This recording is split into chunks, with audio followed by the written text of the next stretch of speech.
Today I'm doing lots of little things to get my Civic ready for the track. I know you all have been waiting for us to come back to the channel. It's been at least a month since my last video, and Rob's been away for a while. He had a baby, if you didn't know that. We just don't have a lot of content for you guys. But I'm going to talk about that more after we go and see what I've been doing on the Civic in the last month or so. And there's been little fiddly things that I've needed to do on the Civic to get it to be just a better car in general, and kind of get the mods completed that I've done on some things. So, and just a little bit of maintenance here and there. So I'm going to get into those now and show you guys what I've been working on. First thing I was having a problem with when I installed both fans on my Radiator a few episodes back, as someone recommended. I thought the problem was with the fans not kicking on was the fan switch, so I decided to get a Mishimoto fan switch to upgrade the system and see if that was the problem. This is me installing it. I just used an impact gun because it's a 24 millimeter hex bolt. So I go ahead and undo the old switch, fan switch, and then go to install the Mishimoto fan switch.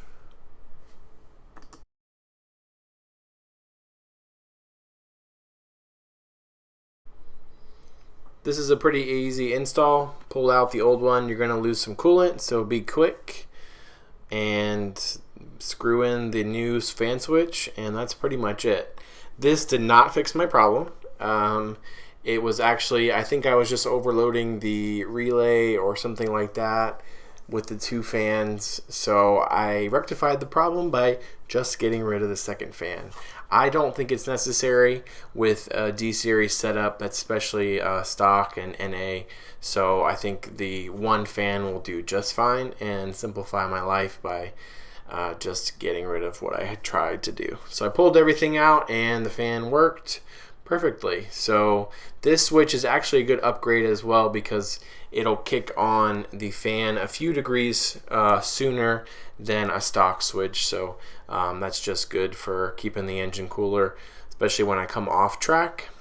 Just going to install the intake back on and move on to the next mod.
So, as some of you know, if you've watched my build from the beginning, that my Civic has a Y7 engine in it, and let's turn the camera down a little bit so you can see a little bit of it. So, a Y7 engine, but I went ahead and changed everything, like the intake and the exhaust, to the Y8 version. I didn't do the head because I just didn't want to pay the money and didn't feel like doing that, because you got to do the computer as well. So anyway, I did that, but I never changed the throttle body cable, because this is still the Y7 one. It has worked for the time being. Sometimes it sticks a little bit. I think I may get a little bit better throttle response by just having the shorter Y8 cable, because that cable is probably at least 6 inches shorter than this one. Plus this one doesn't really sit right on here anymore because everything is different. You know the differences between the Y7. The throttle body sits up top here. On this one it's over here. So they have this big long contraption for the gas pedal. So I'm going to switch that out today and do some other odds and ends. Get the car ready for the track. So let's get started. So first I'm going to undo the tension from this. I might just take it off the throttle body itself so I can have some room to work down under the car or down inside the cabin.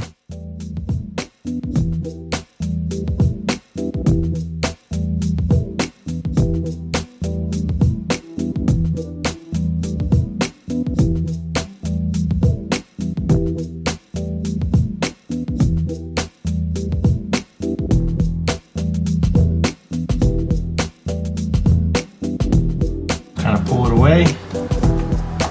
Now it's loose, so now I can undo it inside. And you just got to pull it through this end here.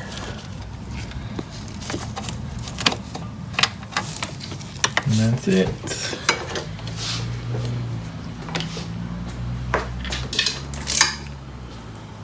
All right, guys, so you can tell here that I'd say roughly 6 inches shorter.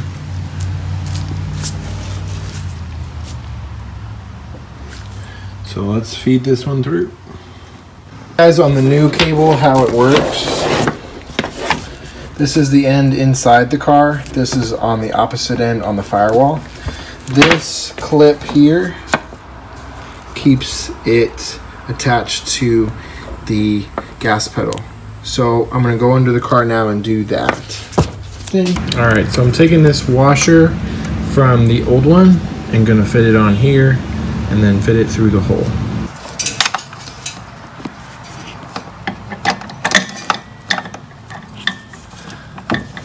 But you twist it like this. See, it goes in like that.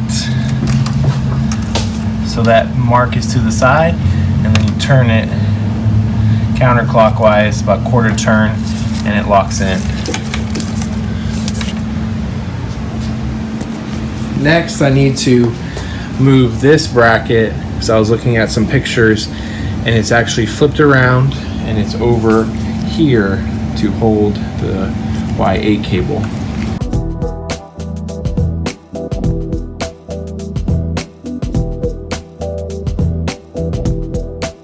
Okay, so I reattached it inside, so now I just need to run it over somehow to all of this. So first I want to attach it to the throttle body, and then I can figure out the rest.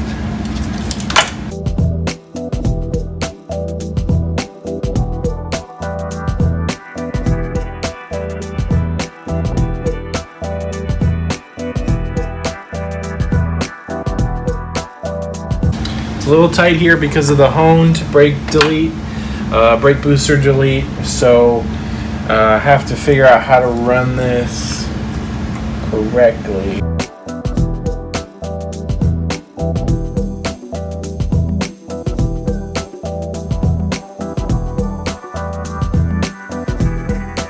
Alright, so that is done. Looks good, way better than the other one, just kind of flapping in the breeze. I bent this piece a little bit to get it to work, and it actually worked out really well. And then I just routed it behind the brake booster delete. So it works out good. I turned the car on and everything is fine. The throttle doesn't stick or anything. So I think we're good to go on that. Yesterday was a weird day, and it's hard to make these videos because I don't have like these big epic installs. So I'm like, does anybody want to see this kind of stuff? So I'm kind of trying to find things that you guys might want to know. Yesterday I did the throttle cable installation for the Y8. That works well. I also had to adjust my arrow catches on the hood. They were a little wonky, so closing them was a little bit difficult.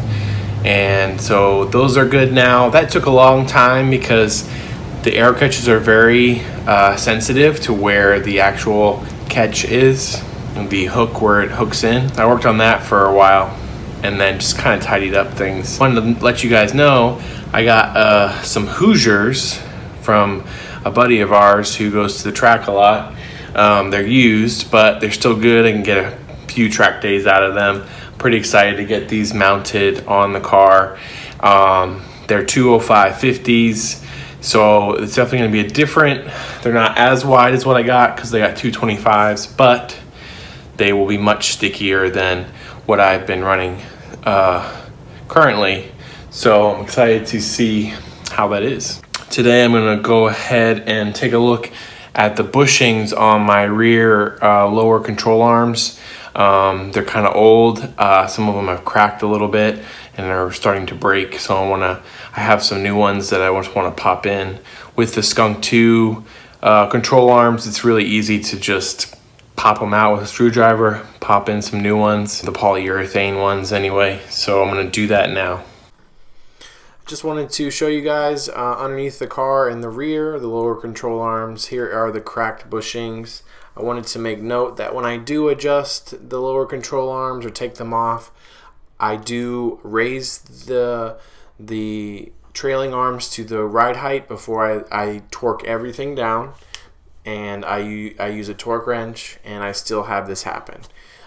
So I just want to make that clear that I'm not doing it wrong, but they still rip. I don't know why.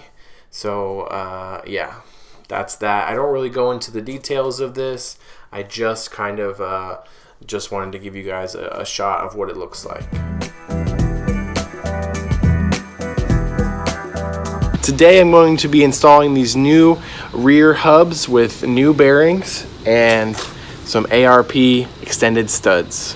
I got these GMBs, a hub and bearing. Seems to be quality. Rob got these as well, something similar or the same for his car. So I opted to press in or get some new studs to press in, because with my wheel and tire setup, the rim actually sits pretty close to the edge of these studs that are stock, and it's actually hard to kind of get the wheel up there and lock it down. So I think I'm not planning on running spacers or anything like that, but I think having the extended studs will help just in general with just taking the wheel on and off, because they're longer, and with my offset and my wheels, it's just going to work better than these little tiny ones. So we're going to press these out today and then install the new hubs on the rears of the car. So let's get started.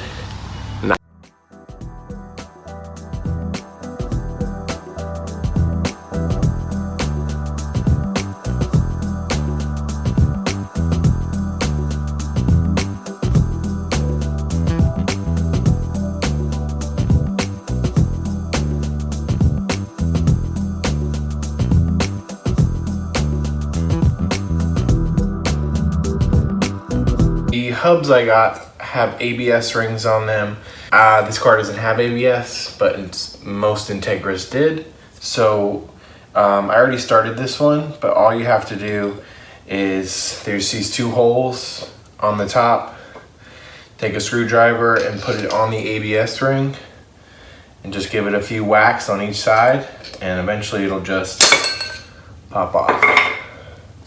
So if you don't have ABS, like I don't have ABS on my car, you don't need this. It's just in the way. So now we need to go ahead and install the new extended studs. So first of all, you need to have kind of a level raised surface to do this on. So I have these two stones, but you can also use pieces of wood, so you can elevate the bottom of your hub off the ground. And then basically, this is not any kind of rocket science. You're just gonna go and smash these studs until they come out. They're just pressed in, so you're just pressing them out.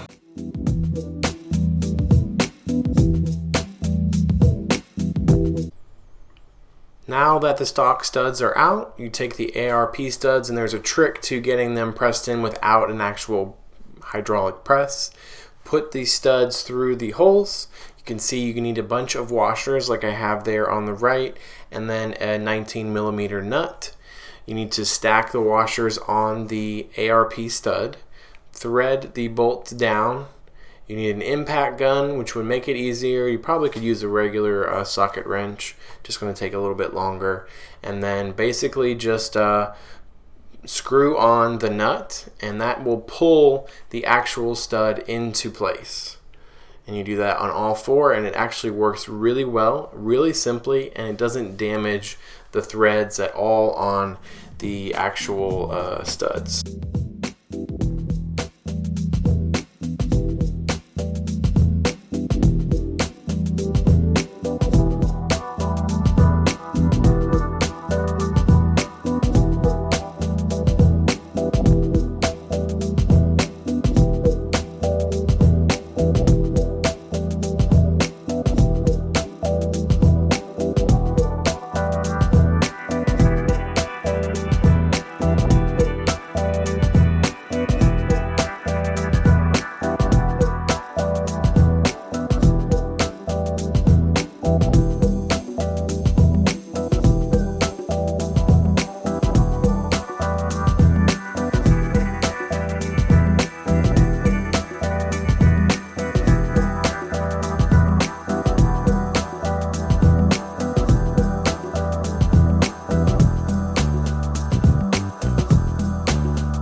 The last thing I want to show you all is I decided to make an air scoop out of this headlight. I'm pulling it out now. I know if you've been following my build, you've probably seen I already have one of these. When I got my car painted over at Bodie Vision, Adam had made me one, which was really cool of him, but it didn't match the other headlight and it was kind of yellow, so I really wanted it to look as stock and similar as possible. So I decided to destroy this headlight. But since I'm towing the car now, I don't think it's a big deal. I don't need to have this headlight because I probably won't be driving the car on the street at night.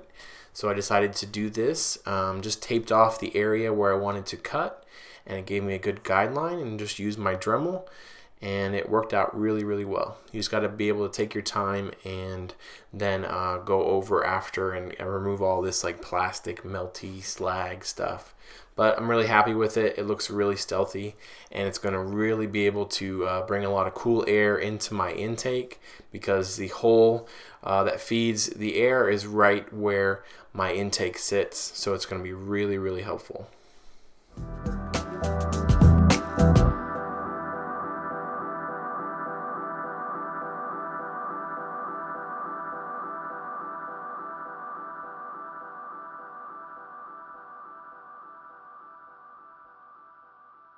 So that's it. Got some stuff out of the way on the Civic, which was really good, stuff that's been bothering me for a while. The reason the car is still up in the air right now is that I only did one hub. The other hub that I had bought was not right. When I put the studs in, even when I did the process that you guys just saw with the washers and impacted the nut on, the studs wouldn't stay. So the hole was a little bit different on each one compared to this side, which is done. So I had to get a new one. I'm still waiting for that to come in. So next for me, I need to do an alignment. Next time, I'm going to show you all the kit that I bought to do an alignment on my car myself. That I'm really excited about. I want to check the timing on the engine, but I don't have my timing gun. Rob has that. So, but it's almost ready to go. I'm hoping, my plan is for my car and myself is to get to the track in October to the firm, and then with these tires, the actual BF Goodrich tires that I've had on for a little while, get a really good solid baseline, and then go to the track in November with the Hoosiers that I have and see the difference in the lap times. I'm hoping to get a good comparison out of that. But as of the format of the channel from here on out, I don't really know. Rob and I are working on stuff, discussing how we want YouTube in our lives, basically. It's a hard struggle. We've been doing this really seriously since 2016 with my car. And then he got his car, and then we've been switching back and forth and trying to have a video every Monday. And you know, it's consumed our lives. And it's been really difficult to keep up the process of doing the work on the cars, filming ourselves doing the work, and then editing all of the footage to make a good video for you guys to watch. We want to have quality content for you all. It takes time and a lot of our energy, and that takes us away from our families, and that's something that's drained me personally, just doing all of this. Because doing the mods in the car is one thing, but then when you add filming on top of that, I'd say doubles the work time, guaranteed. And at first it was fun to do the videos, but for me, I've lost a lot of the joy in doing the videos. And it's taken away the joy of actually working on the car. I mean, I miss just going in the garage without a really big plan and just kind of tinkering around and doing little things. It's not saying the videos are going away, but Rob and I have to figure out a better format for us to deliver those videos, because it's really getting difficult for us to just have our own lives and not have the constant deadline of a YouTube video on Monday, a weekly video. We might try to build up a lot of episodes and release those all at once, you know, and that might help us manage it better so we don't have a constant deadline in our lives. And I know that's against what YouTube really wants. YouTube wants at least 1 to 2 videos a week, and right now we just don't have that in us. But videos are coming, you know, it's just not sure when they'll be coming. You know, I got a couple things I'm going to do on my car. I also got some parts coming. I forgot I ordered something yesterday, so that'll be cool. So I have a couple videos, and then we're going to go to the track. At least I'm going to go to the track. Rob's car has got some issues that he's working on, really fiddly stuff, so it's taking him a while. But we really appreciate you guys. We appreciate you guys caring and checking in on us, like, where are you guys, what's happening. We thank you for putting us where we are and making us as successful as we are. But unfortunately, we're not successful enough to make this a more full-time thing. You know, YouTube is a fickle beast, and we tried our best, and we're going to keep working at it, but it's just not going to be the same as it was because it's been difficult. So anyway, I got some stuff coming for you guys. I should have a video maybe next week. I don't know. We'll see how it goes. Thank you all for watching. Please subscribe to our channel. If you have not subscribed, that helps us so much. Like and share and comment, and we have stickers on refine-movement.com. We'll see you guys soon.